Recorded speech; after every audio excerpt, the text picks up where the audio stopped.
Bom, primeiramente, bom dia, boa tarde, boa noite. Meu nome é Abraão, eu sou orientado pela professora Karine Roya, no programa de iniciação científica, edital 2022/2023, sendo fomentado pelo CNPq, que é o Conselho Nacional de Desenvolvimento Científico e Tecnológico, e eu sou discente da Universidade de Brasília. O meu trabalho se trata do envolvimento do PPR-gama no efeito da rosglitazona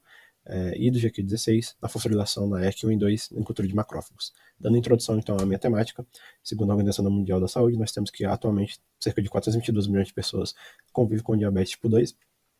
e nesse contexto, as tiazolidinedionas, que são as TZDs, que são agonistas do receptor PPR-gama, elas são utilizadas no tratamento da diabetes mellitus tipo 2, porque elas possuem ação antiperglicemiante, anti-inflamatória, agindo principalmente no tecido adiposo, e, porém, elas possuem alguns efeitos adversos, como, por exemplo, edema, toxicidade cardiovascular e também um ganho de peso.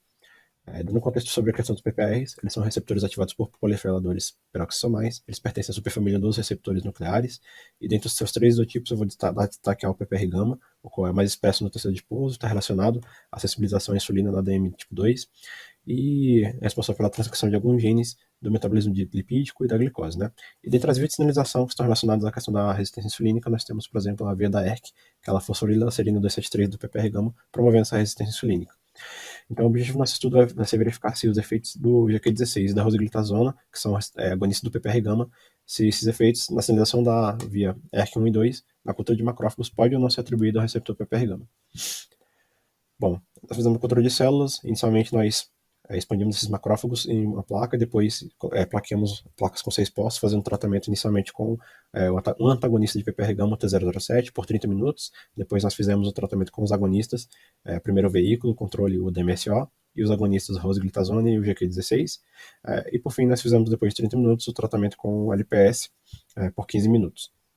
Depois fizemos a coleta e a lista das células, dosagem das proteínas, e depois usamos essas proteínas para fazer a eletroforese em gel de poliacrilamida, transferimos essas proteínas do gel para a membrana de PVDF, e essas membranas foram incubadas com anticorpo primário, anti-P42 e P44, e antifósforo P42 e P44, overnight, ou seja, no período de 16 horas, e depois, no outro dia, incubamos essas membranas com anticorpo secundário, anticoelho, e expomos essas membranas por quimiluminescência para verificar e fazer a quantificação disso. Depois fizemos uma densitometria com o aplicativo ImageJ, e os dados coletados foram analisados estatisticamente pelo aplicativo GraphPad Prism, com o teste de Mann-Whitney e Kruskal-Wallis, com critério de significância de 0,05, menor do que 0,05. Em termos de resultados, nós verificamos então nessa primeira imagem que o LPS ele conseguiu aumentar a expressão, aumentar a fosforilação da via ERK1 e 2 em comparação com o controle da MSO, enquanto o GQ16, a rosglitazona e o T007 eles não conseguiram gerar esse aumento. Verificamos aqui na segunda imagem que tanto o GQ16 quanto a rosglitazona conseguiram reduzir de forma significativa a fosforilação da ERK diante da presença do estímulo inflamatório LPS. Na terceira imagem, nós verificamos que a rosglitazona ele conseguiu reduzir de forma significativa a fosforilação da ERK na presença do LPS, porém na presença do antagonista do receptor PPR-gama, ela não conseguiu gerar essa redução. GQ16, na presença do antagonista T007, ele conseguiu manter essa redução. Para a discussão dos nossos resultados, nós verificamos então que, assim como nos estudos de Lee, seus colaboradores, e Feng, seus colaboradores, o LPS conseguiu aumentar a fosforilação da ERK1 e 2 na cultura de macrófagos RO 264.7, que é o nosso caso, e na presença do estímulo por LPS, tanto a rosglitazona quanto o GQ16, eles conseguiram reduzir de forma significativa a fosforilação da ERK1 e 2.